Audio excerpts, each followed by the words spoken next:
All right, hello again. This is Jeff Scott, your instructor for the online version of 152, 157 website development, XHTML, CSS for the fall 2015 semester at Blackhawk Technical College. I didn't realize I was so close to the end of the chapter. There's only 4 or 5 pages left, but let's talk a little bit about the stuff that remains in the chapter, and then I'll also go over the homework assignment in this particular video. So when you are debugging CSS, as it says, always a good idea to go in and run it through the validator, both your HTML validator and your CSS validator. All right? It may help quite a bit, as they mention here, that especially if you've got a 2-columnar layout like we looked at before and things aren't working, take the different sections that are in there and make them different colors to see exactly, if things are being configured the way that you want them to be configured. Same kind of thing with borders. Don't be afraid to use comments, to comment things in or out. And one thing that's not in here that I too want to mention to you is, and I'm guilty of this myself, and that is, don't try to do too much at one time. It's the old saying, don't try to take too big a bite out of the apple at once. Work on it a little while, do a little section, get it to where you like it, tweak it a little bit, then add a little bit more. All right? Some of the stuff that I've gone through and talked to you about today, I've literally went out to CSStricks.com, a pretty nice site. Max Design, a 2-column with color layout. Here's the W3C, the World Wide Web Consortium. This is their paper, so to speak, or their technical papers on CSS. And there's other ones too. I mean, there's W3 schools. We've talked about a lot of these already. All right. Now, next, the last thing that's really discussed in here on 270 through about 273 is they talk about more HTML5 structural elements. All right. So they talk about the section tag here, the article tag, the aside tag, and then they talk about the time element. So let's look at them in turn. The section element, as it says, it's a section of a document. And what is that? There are no firm rules here. What you're doing is you're trying to bring what is called semantics into a document or into a website. That's what HTML5 is all about. You're trying to make, things that appear to go together, you're trying to put them together. What's really confusing is I've looked at a lot of sites, and sometimes sections contain articles. Other times, articles contain sections. And it's not that either one is right or wrong. To me, a section would contain articles, but not everybody agrees with that. All right? So a section, again, can be just about anything. An article can be just about anything. Have you ever gone and looked at a newspaper where they'll have a main story, and then along the side of it, they'll have like a follow-up story? So maybe it's a story about someone's famous died in a car accident, all right?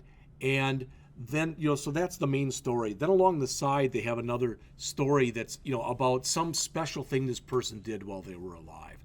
That's an aside element, all right? It's got what's called tangential type of content, all right? Then you've got a time element here, and with a time element, as it says, as you'd guess, it represents a date or a time. All right, we saw a little bit of that before. Now, we've already looked at this one, so I'm not going to bring it up again. I'm just going to jump ahead and talk about what's left in the chapter here on the bottom part of page 272 and on page 273, and then we'll go in and we'll take a quick look at the homework. All right, it says, now that the W3C has approved HTML5 for candidate recommendation status, will more changes be made? What happens is the W3C, the World Wide Web Consortium, is the governing body over most things web. Not everything, but most things. But they can only make what are called candidate recommendations, which means that they put out a standard, and they say to browser manufacturers, basically, this is the standard. We hope you'll follow it. And by and large, most browsers do follow it. All right. But when they say here, it says reaching recommendation status will not be the end of the changes. HTML5 is a living, evolving language. It was created because people saw problems with both HTML 4.01, HTML 4.1, and XHTML, which was a combination of HTML 4.01 and XML. So will continue to be changes made.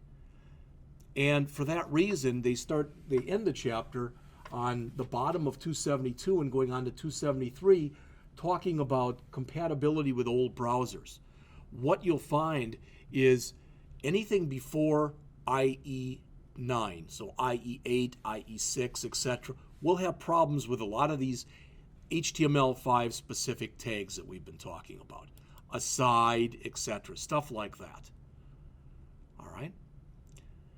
So it says what you might want to do, it says add one style rule to your CSS to inform older browsers, all right, so that they should display this stuff blocked. Now, I'm not sure about what I'm going to tell you, so let's go in and let's look at that CSS reset file that we have been using in our class website.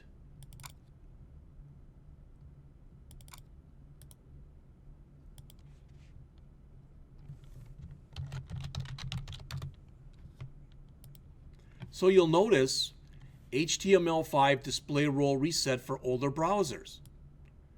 So what Eric Meyer was bright enough to do was actually put this recommendation that our author makes on the middle of page 273. He put it in the reset.css file that we've been using. All right? That style rule that's discussed right here. It says this technique will work well excuse me, in all browsers except for IE8 and earlier. So what do you do about those? Well, there, excuse me, it's recommended that you add what's called this HTML shiv. All right, they call it a shim, but it's usually called a shiv. So what I can do is I can grab this code, copy it like we've been doing, copy it here, all right, and go into my file, and it doesn't matter, I'll just go into the one for chapter 5, that's fine. So I'll go in here, and I'll open this up, all right, and where I've got my links and my other stuff, I'll go and add that. Now it's going to look funky because of the spacing and stuff that's in here. Remember, I'm copying it out of a book. It's been a while since I've done that, all right? But let's take a minute and talk about what's in here. That's what I'd like to do.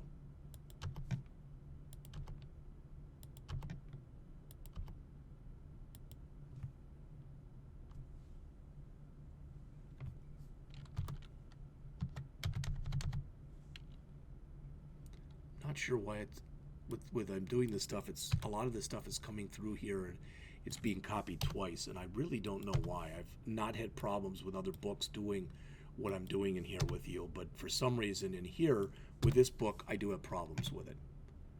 All right.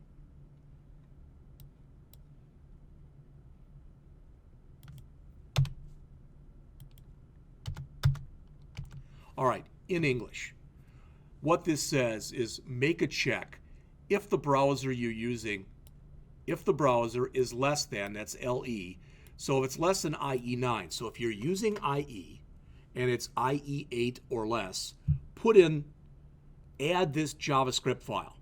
And we can click on it, and it'll probably, if we do a control, you know, we can go out and actually take a look at it. You can do that. I don't know how it's going to resonate in here, if at all, but we can try it at least. All right? And you look at it, what the heck is all that junk? That junk will make a lot more sense when we get into later chapters, and it's been what's called minified, which means that all of the white space, or just about all of it, has been removed. In English, what happens is with this particular thing right here, is it says, for lack of better words, if you come up with tags in IE8 or less that you don't recognize, just disregard them. All right? And that's the bottom line. All right. So I put that in. So let's talk about the homework for Chapter 6. And that homework, we're going to continue on with prime properties. And the homework itself begins on page 290.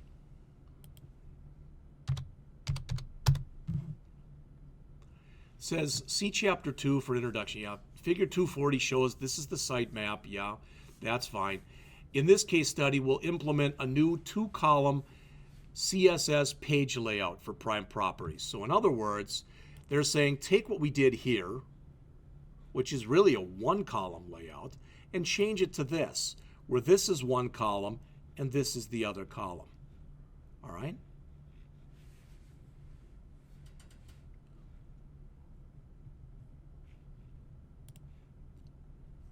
So as always, create a folder for the chapter and follow the directions. So create the folder. All right.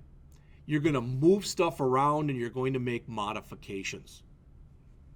This isn't that different from the exercises that were shown, all right, the ones that were shown in the text. All right. So if we look back, this is Chapter 5, and if we go to listings, boom.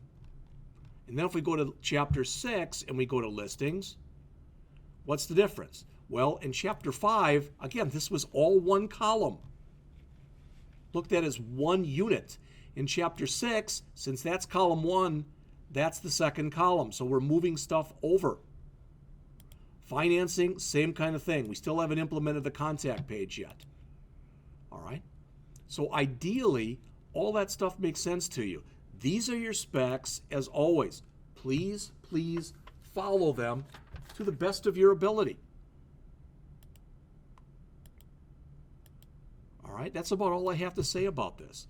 So in the next chapter, in Chapter 7, I'm going to come in and I'm going to talk more about hyperlinks, a little bit more about layout, and something about mobile, depending on your point of view. Then in Chapter 8, we'll go over tables. That'll go fairly quickly, because tables have kind of lost their luster, or at least somewhat. So we'll go through them, but we'll talk about when you use tables. Chapter 9 will be a big chapter.